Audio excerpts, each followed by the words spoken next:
Good evening. Thank you all for coming out and what's getting to be some better weather.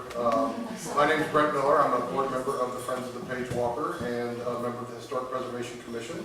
And on behalf of all the board members who are here, including our President Lisa and our Historic Preservation Committee Chairman Bob Myers, welcome. This is one of our Friends of the Page Walker Historic Preservation programs in partnership with the town of Cary. And our featured presentation tonight, of course, is going to be from Janet Hessling, who's going to discuss the restoration of the classic portrait of Marcus Baxter Dry. But we thought we'd do a real quick introduction here about some background of Mr. Dry and his family. And these are largely courtesy of John and Sandy Duncan, who are here tonight. They did a presentation about their Marcus Baxter Dry home some time ago. Mr. Dry was born in Union County near Charlotte.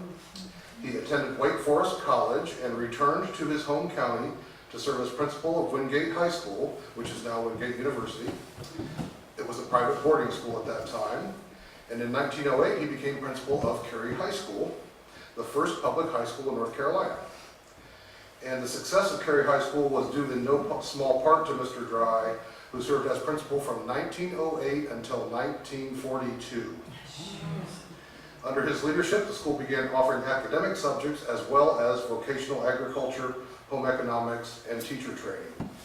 For a while, the school even had a model farm, the E.M. Meekins Farm Life School, and a barn from that complex is still visible behind 510 Walnut Street. In the course of his 52-year career in education, he was known as an innovative educator and an advocate of vocational education. This is the Dry family homestead in Union County near Charlotte, where Marcus Baxter Dry lived as a child. And this is the Henry Dry family. You can see Marcus circled there. Henry Dry was Marcus's father, and Jane Dry was his mother. Correct me if I get anything wrong, Sandy. You did great. And he is pictured here with his daughter. His wife is not here, and Sandy was theorizing that she was probably pregnant with their next child and couldn't make the trip to this family reunion. But Marcus was the son of Henry and Jane Dry. And this is another picture, and Marcus is there in the top row, third from the left. And here's another closer-up picture of his daughter, Helen. And then finally, he lived in what is known as the Marcus Baxter Dry House, which is on Faculty Avenue across from what was then the Cary High School. John and Sandy Duncan restored the house. This is what it looked like when they got here. This is what it looks like today. And they've lived there for a few years.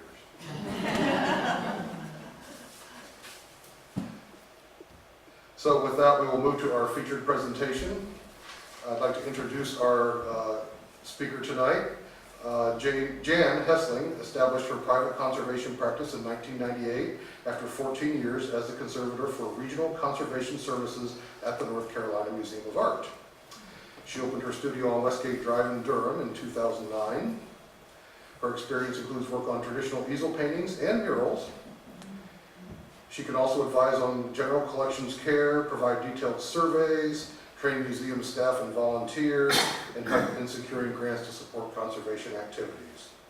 She graduated in 1984 from the Art Conservation Department at Buffalo State College with an MA in Art History and a Certificate of Advanced Study in Art Conservation.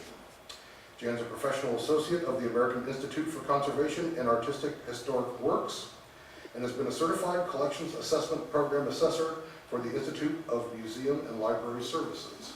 So please join me in welcoming Jan Hessling.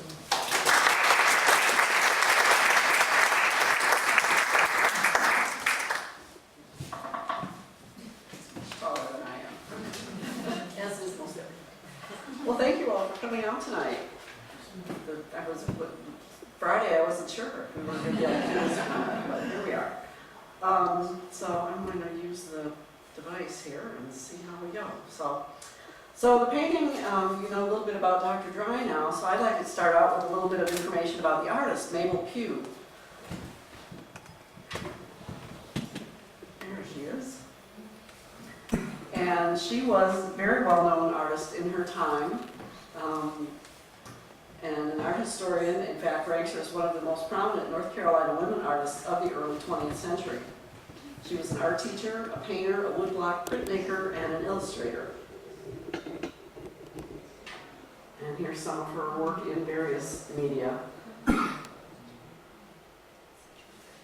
She was born in Morrisville, the youngest of 8 children. Her father owned a store and was the postmaster, and this is her family home. And she inherited it eventually from her parents and lived there and owned it until 1958.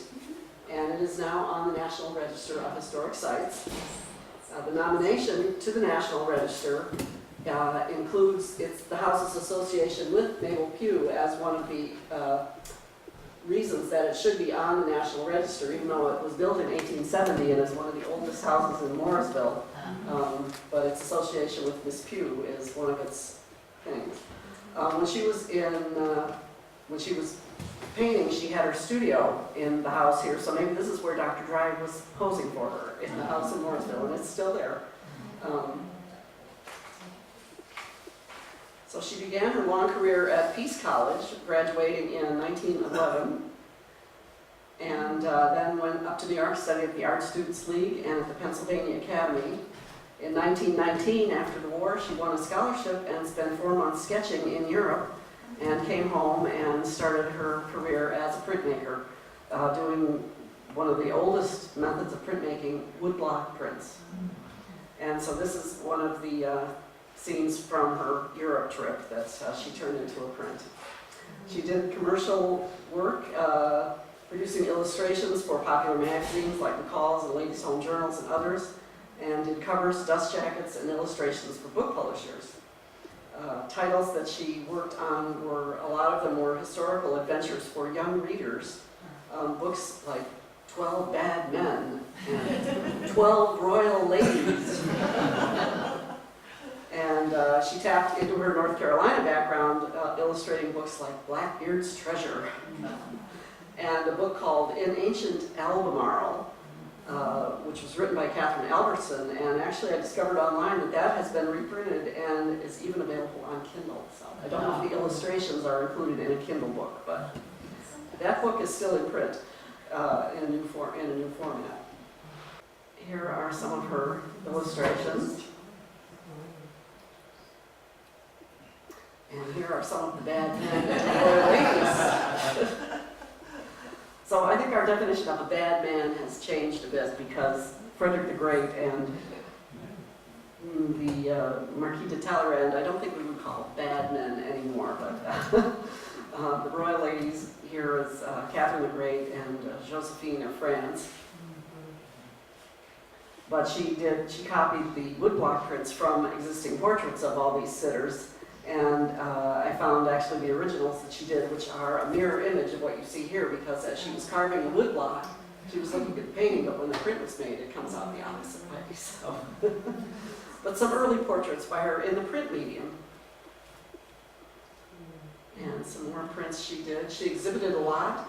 Besides doing her commercial work, she won awards for her prints at the Pennsylvania Academy of Fine Arts, the National Association of Women Painters and Sculptors, and she exhibited widely as well at the International Printmakers Exhibition in Los Angeles in 1926, the National Academy of Design in 1932, the National Academy of Women Artists in the early 30s, and the Pennsylvania Print Club from 1929 to 31. But meanwhile, she kept up her Tar Heel connections and was a charter member of the North Carolina Association of Professional Artists when it was organized in 1931. In 1933, she wrote and illustrated a children's book called Little Carolina Bluebonnet, and she based the story on her own childhood in Morrisville. And I'm very happy to say that I was able to find through my husband, who teaches at NC State, at their library, that they had copies of Little Carolina Bluebonnet in their collection, and 12 Bad Men and 12 Royal Ladies. So I have brought them with me today, so you can take a look at those. Unfortunately, they all have library bindings on them, but the illustrations by Miss Pugh are inside, so you can get a look at those. So here's the dust jacket and frontispiece from her book, and here are some of the illustrations. including the house that the family that she lived in, who she called the Morrises. Her little heroine is called Carrie Morris. But you can see the house is the Pugh house that she used. This is Daddy, and what she calls in the story, his lazy chair. In the first chapter, she goes to talk to him, and he's sitting in his lazy chair reading the Raleigh newspaper.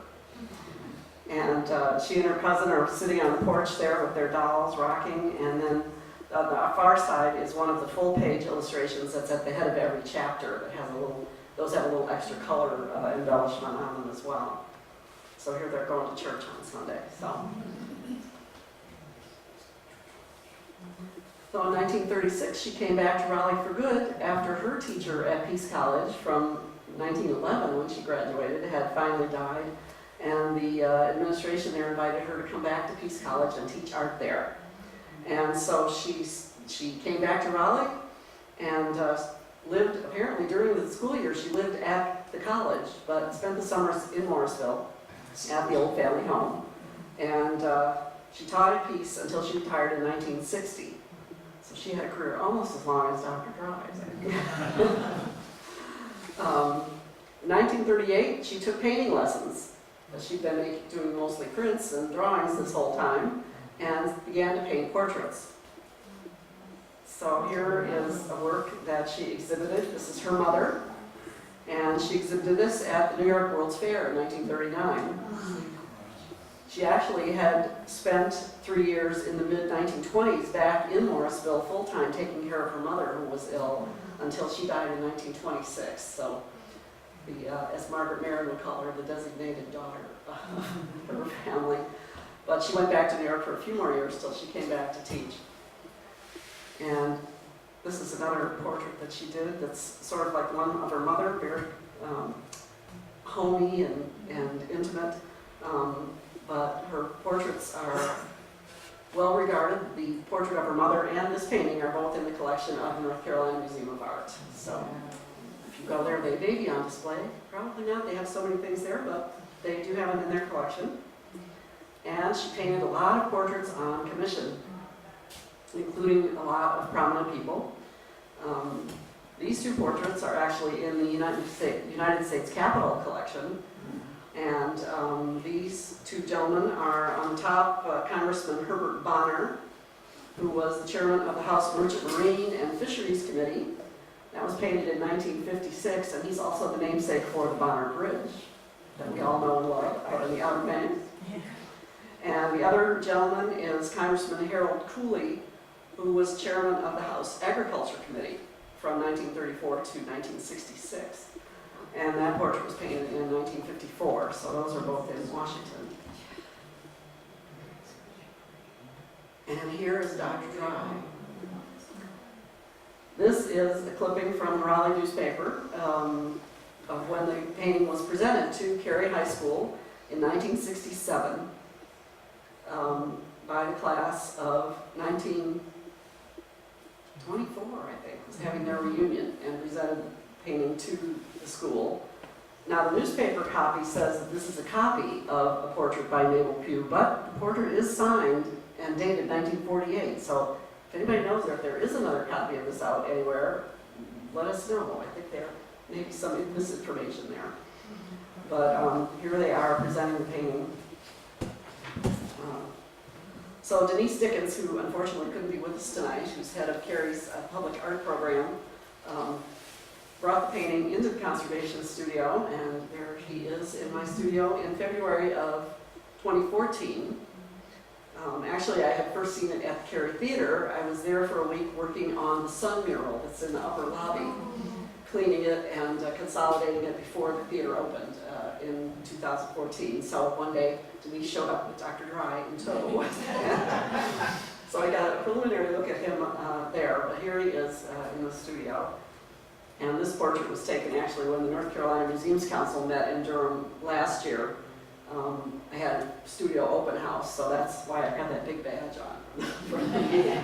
But somebody took this and sent it to me, and I was like, oh, there's Dr. Dry. Put that in the file. So I did a condition report when she brought it in, and here he is before treatment. and some of the details of the condition. He was dirty, the canvas was uneven, and there was some evidence of some water damage on the back. There were some small tears in the lower left, here you can see on his elbow. Some other scattered small paint losses, and he didn't have a frame. So there are some details here, you can see the tears. Something just got up against it and made these small punctures. Nobody knows when, long ago. Some little damages around the edges from the frame. Here's a close-up of face, and then on this side here, I don't know on this slide if you can see it, but this is where Mabel Pugh has signed and dated the painting in red paint. So the condition report included written descriptions and the photographs. And here's the back. And there's the clipping from the paper, or a photocopy of the clipping, which was in a plastic protective sleeve stapled to the back stretcher, but that's one way to keep it there with the painting. I think it's in a file now. And here on the back, detail, whoops, this one, there we go, sorry. Here's the back with tears, and here you can see this water stain that's come up into the canvas there. So those were the problems. So I gave the report with the photos and description and my treatment proposal back to Denise and the painting, and she brought it back to Carrie, and thanks to our sponsor, Carrie Lazy Days, who agreed to fund the project for Friends of the Page Walker, and they were the sponsoring agent for the grant. So if you went to Lazy Days in 2014, thank you. This is how the money is spent from Lazy Days on all kinds of community projects. So I think that's terrific. So after the money was awarded, the painting came back to the studio early last year, 2015, and began in March. So the first thing I did was do the cleaning, and sometimes it's hard, you can see it so clearly with your eye, but it's hard for the camera to pick up. But here, he's mostly clean, except there's a dirty square here in the background. And here where I took the photo in the oblique light, the window was behind the painting, bouncing up back to me. You can see it here, just how dull and dirty that was making the surface, that just encrusted grime on there. That, well, it dates to at least 1967, before the painting was donated here, and probably long before that. It's not been treated as long as anybody who knows the painting today knows anything about it. So unfortunately, it was all just plain grime, so I was able to remove it with water, so that was good, still the water. Here's some shots during the tear repair. Here's the tear before, where the edges were pushed back. Something hit it from the front and pushed the canvas toward the back. So I consolidated the edges of the paint where it had been broken when the canvas tore, and realigned the threads that were torn and put a little adhesive in to hold that all together. And then on the back, I just put some very minimal patches over the actual tears. This is a polyester material that's very stable and won't warp or change, and the adhesive is a heat set adhesive, so this is very easy to remove, which eventually it may have to do. Eventually it will fail, but it will last a long time. Did a lot of that work under my microscope. The last step was some inpainting, and so here's before. So where the paint had been lost at the tears, I filled that with a PVA filler. And there he is overall, and the detail, and here he is after. So it's really quite a nice portrait once you get all that distracting stuff away. Oh, it's torn. Now look at it. But again, the materials I used to do the inpainting are reversible pigments ground in synthetic resins. That's one of the main points of our code of ethics and standard practice of the AIC, is everything we do should be reversible eventually, because the materials will change over time. So in another generation, when somebody else comes back to this, and they also have my documentation, which I did during and after the treatment. So I've got the whole reports here, if I would like to take a quick peek at what that's all about. So the last component of the treatment was to find a frame for him. So They didn't have one. So I went to my local frame shop in Durham, Arate Frames, which is on Iredell Street, 1 block from 9th Street, between 9th Street and the Whole Foods, if you know Durham at all. And they've been great. I've worked with them for several clients. So they let me take the samples back to the studio, and I can photograph it with the paintings, send it to the client, and they can take a look. And then if they want to come in and see the real samples, they can do that too, which Denise Dickens did come by one day to really look at them. So here are 3 samples. And so I've got 2 views. One is the corner over the painting, and then here is an oblique view showing the profile, because they all have a different shape, which you can't really see from the front here. But the one thing we wanted to do was to get something that looked very distinguished, conservative, something that would suit the portrait, and something that would add a little something to it. So most of the background is this gray color. He's wearing a dark blue suit. The one bit of color is his tie. So all of the frames have a nice warm red stain in the wood, so it picks up that little bit of color. So which one do you think we picked? You can see later. Anybody, or which is your favorite? Just decide which one is your favorite and see if we picked that one too. So as I said, Denise Dickens came by the studio, looked at the samples, and made the selection. So here's a sneak preview. There he is with his new frame. So the one thing you can't see in the picture of him with the frame is the plexiglass that we put in, because he's going to be hanging in the art center, which is a very public place, lots of traffic, lots of people young and old, people who are thinking about doing all kinds of other things besides walking by the portraits on the wall and carrying backpacks and all that stuff. So he's got plexiglass. There's the plexiglass and then a spacer and then the painting, because you don't want the painting itself to touch the plexiglass. So the last I heard from Denise, the plan was to hang him in a hallway surrounded by class pictures of graduating classes from Cary High School. So that would be kind of a neat display. So, in fact, I emailed her. I said, "Oh, send me a picture of him installed." Well, he's not been done yet, so you'll have to keep an eye on Cary Art Center to see how that's going to look when they get that up. This is what the back looks like. Put a backing board on there to protect it from impact, as the previous damage had happened. And a backing board like this also provides some insulation from climate changes and keeps the back clean. So with one easy step, you can do a lot of useful things for a painting. The canvas is held into the frame with mending plates, which are easy to take off by just doing unscrews instead of having to pry nails out and brads out. And then the D-ring hangers here will provide a very stable way to hang him up. The recommended way is to go ahead and put your hooks right into those 2 D-rings, so it's hanging very stably instead of from a wire, which you tend to shift around a little bit. So there were several considerations that we took into account when we were doing the treatment here, and things that you can also keep in mind when you're taking care of your own collection. So first we'll just talk about what a painting is like. And you always hear a painting is a 2-dimensional medium, right? For that, as opposed to sculpture or architecture, painting is 2-dimensional. Well, there are 2 dimensions, height and width, which can vary quite a bit, as you see here on these 2 pictures. But it's the 3rd dimension that has all the action. That's the little skinny dimension of thickness of all the layers. So here, this is a microscopic cross-section from a painting. And this is the bottom, this is the top, so we can identify all these different layers of material going on here in the microscopic layer. Varnish, a layer of paint. This could be paint or fill, more paint, and the white ground. And what's not even in this sample is anything of a support, which could be a canvas or a solid support. So there's a lot of materials there working together and working against each other sometimes, that we have to think about when we're treating painting or handling it, or how it's responding to its environment.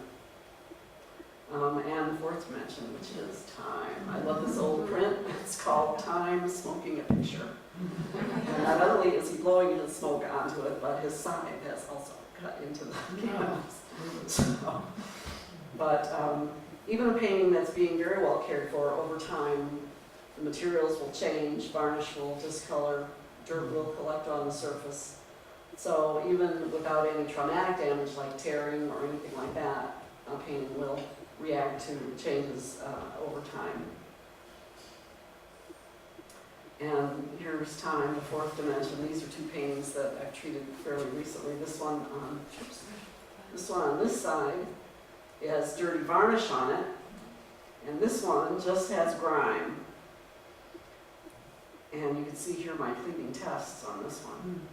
So as we cleaned it, you can see how dark they were, and otherwise they were in pretty good condition. And then there's after. The one on the right side, the farm scene, which the client brought in, it was a family piece painted by an aunt of hers, I think. It's the old family homestead in Maryland.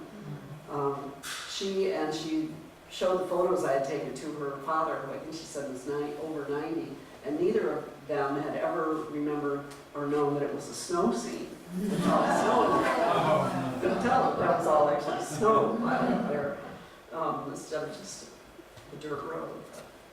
So, otherwise it was in very good condition. It just had all that dirt on it.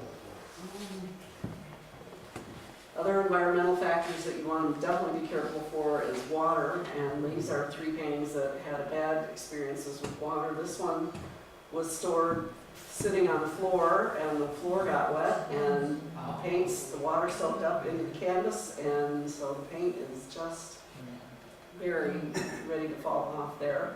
The one on the far side, the Virgin there, she was under a leaky roof, and the drips came right down over the surface. The one in the middle just had a lot of fluctuation in the environment, and the canvas has become very loose and wavy. So a stable environment is the best thing you can do for your collection. Try to keep your climate, the museum standard is 70 degrees and 50% humidity. In North Carolina, that's hard to maintain. As you know, right now, when it's been so cold, you warm your house up and the humidity goes way down to like 25% or even less sometimes. And in the summer, it's just the opposite. It's so humid. But another factor is light, and although we all appreciate a nice sunny day and a nice sun, you've all seen this, I guess. This is the Cary Theater mural that I was working on when I first met Dr. Dry. But too much sun can also be very detrimental to works of art. Not only the UV rays, which you hear about, but visible light as well. So this picture looks like a nice sunny room, but this nice modern picture here that probably does not have varnish on it is right in front of these really bright windows. So something to think about when you're deciding where to hang what. And this is another factor, fire and smoke. And this is common recommendation in decorating magazines and so forth, is to hang some artwork over the fireplace.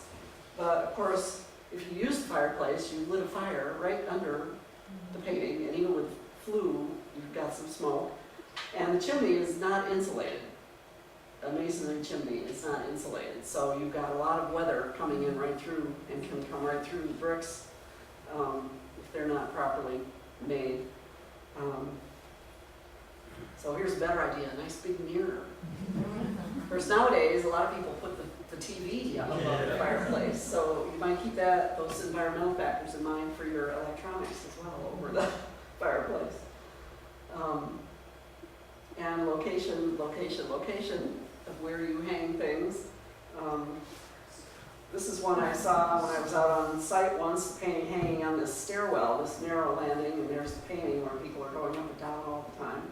And this one, actually, I just found online. I was looking for some examples. And here is one of those lovely old oval sepia tone photographs and framed. You've probably all got one of your great-grandmother or somebody. I can hardly think of a worse place to hang it than above the stove. But anywhere in the kitchen is probably a pretty bad place to hang artwork because, that is behind glass too, but still above the stove.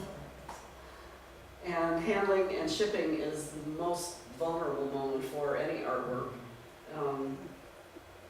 What's wrong with this picture on this side, would you say?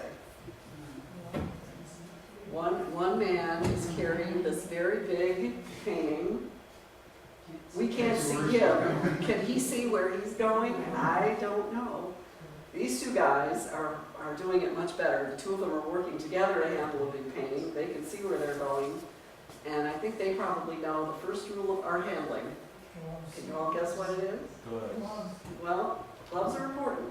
But even before you put your gloves on, first rule is know where you're going to put it down before you pick it up. And of course, watch out for all the things here. Handle with care, this side up, keep it dry, and it's fragile. That we hope is marked on boxes of things that are shipping. So there's Dr. Dry again, the virtual Dr. Dry. So now we would like to show the real thing is here with us.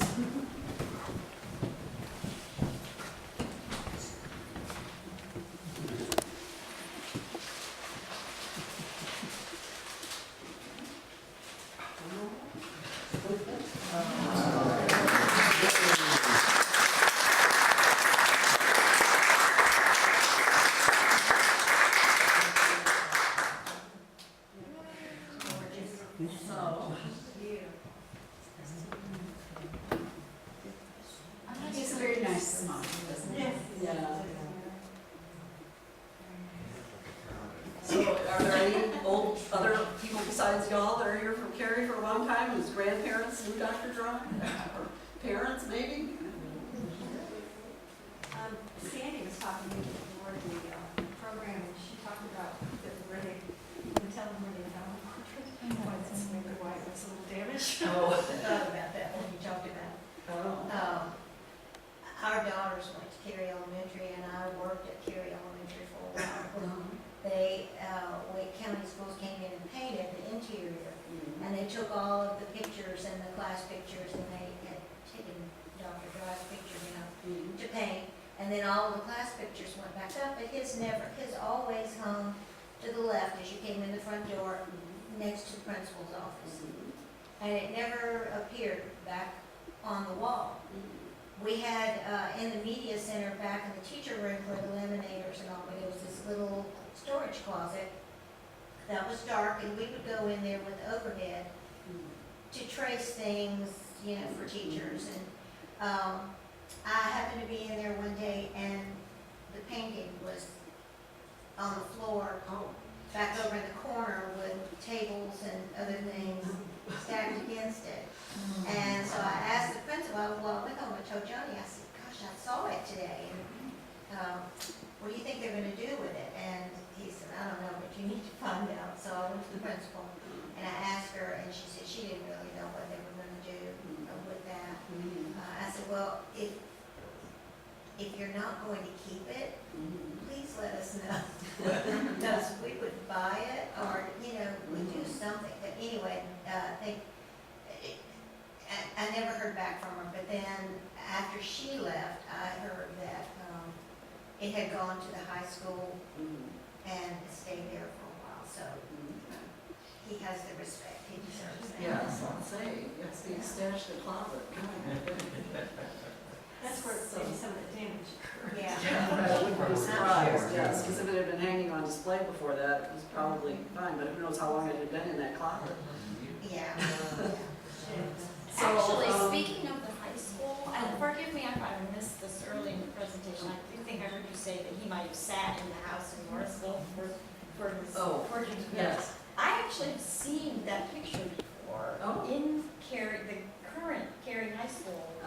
I took a picture of it on my cell phone about a year ago when I saw it, because it's a photograph that I saw in the original Cary High School, or the current Cary High School, and the plate on the photograph says, original photograph taken by Footsie Fur, Cary High School, 1939.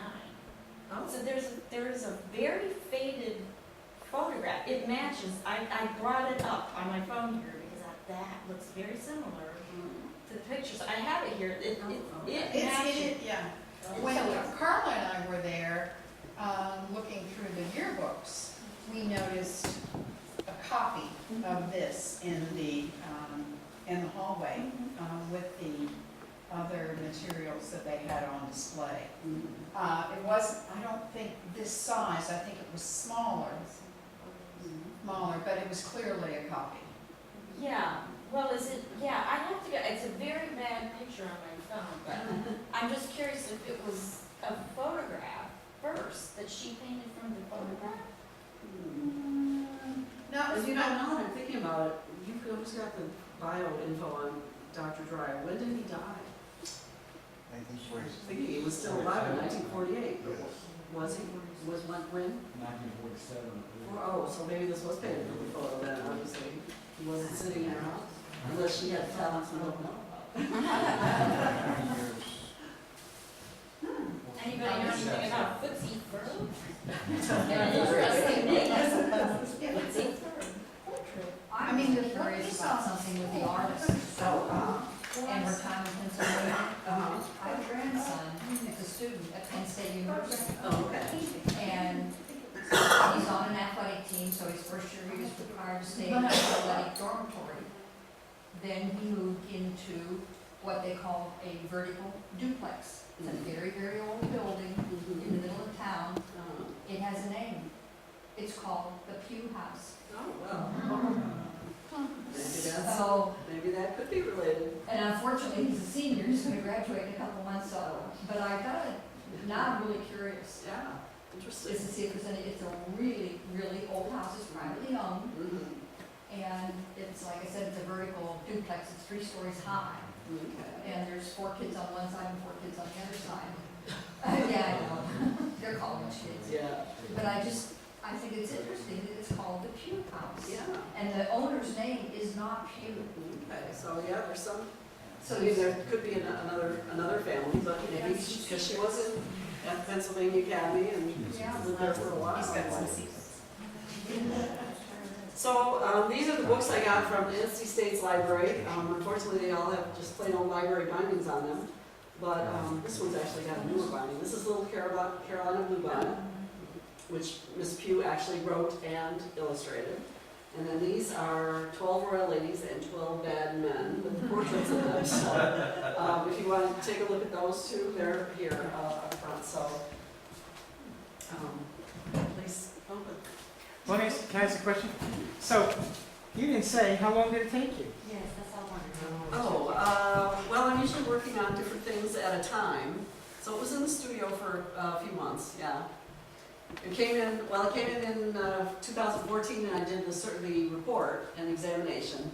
And then Denise took it back for, I guess it was about a year. It came back in, I think, February of 2015 and it was in the studio for a couple months probably. How many of these do you think you do, or if you're doing this actively, how many would you do in a typical year? Oh, I probably have about 30, 40 clients a year. Wow. Fortunately, I'm busy. And thinking about that one picture that struck me about the one that had water damage on the bottom, what do you do when you get one that's in that bad shape? Oh, I know, that was the old one from when I was at the museum. That's such a classic example, though I still have some of my old pictures that I still use. Well, in that case, it would have to be, I don't remember the treatment on that one, but it probably was removed from the stretcher and lined, which is the process of attaching a new canvas behind an old canvas that's very badly damaged or can't support itself. All the loose paint at the bottom would have to be consolidated and try to set down using a tool and probably some heat to set all those flakes down. And of course, it also needed cleaning and some other things as well. Dan, when you talked about when you did the dry painting, you talked about cleaning that spot, and you said you just use water. Tell me exactly what do you do? Well, I use distilled water, Okay. which fortunately water is the greatest solvent in the world, you know. You people have been using it for millions of years, or not millions, but thousands of years. And for plain grime, it's very effective. So I just use a cotton swab, which I roll, and just carefully roll over the surface. Don't want to disturb the paint, and lifts the paint off onto the swab. I also use sometimes aqueous gels, which are thicker than just a wet swab if something needs to have the solvent on for a while. Oh, so you can actually leave the So you can leave with the gel on and it won't soak through. Oh, okay. That's very useful for someone that's very old and very encrusted, or often for removing tobacco smoke, which can leave a very brownish sort of film over the surface of a painting, and sometimes can be hard to remove because it's an oily dirt. And then to remove varnish, it's the same process but using organic solvents. And I'll do a lot of tests before I start to see what will be safe. And fortunately for us, an old oil paint film is very stable, usually. In fact, the older the better, because they used to use really stable pigments like lead white that you can't get anymore. An old painting, anything with white in it has lead white in it. But the varnishes will come off with organic solvents. Are you limited to what the media is for the paintings? So, for example, could you paint on watercolor, or is it only oils? Can you do acrylics? Well, paintings is my specialty, oil paintings and acrylics, but I have other conservators in the area that I recommend for other kinds of objects. Paper, I send to ECS in Greensboro. They also do books. They have a digitizing service if anybody needs something like that. There's an object conservator in Raleigh. My old colleague from the museum, David Bowden, retired from there. He's the frame conservator. So he and I have worked together for several clients. He'll work on the frame while I'm doing the painting. So I was very happy when he did that. So I mean, if there's a tiny little nick in a painting, I can put a little gold acrylic paint on it just so you can't see it. But he can do real gilding and carving and clean things. And so he's great. So if you have a frame that needs a haircut, I can steer you toward David. There's another frame conservator out in western North Carolina that has a bigger studio and can handle larger.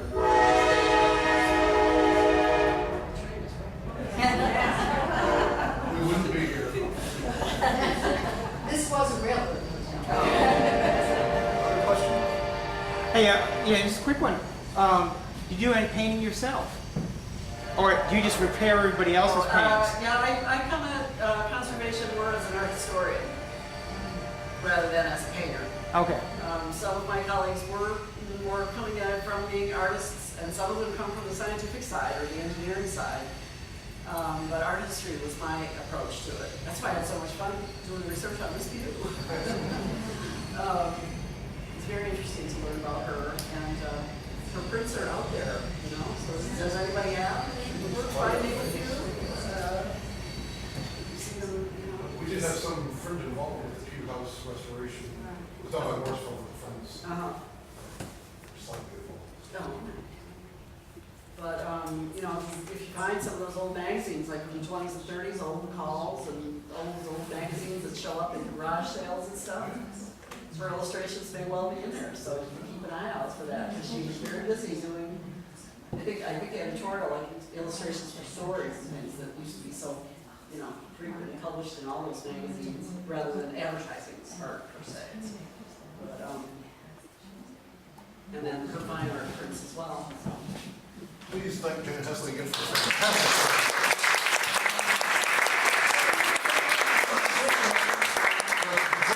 Please join us for refreshments out in the lobby, and come back in March for our program. What's the gentleman's name? Scott Gerlach.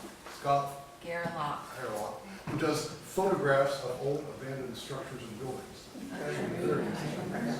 Thank you all for coming. Thank you.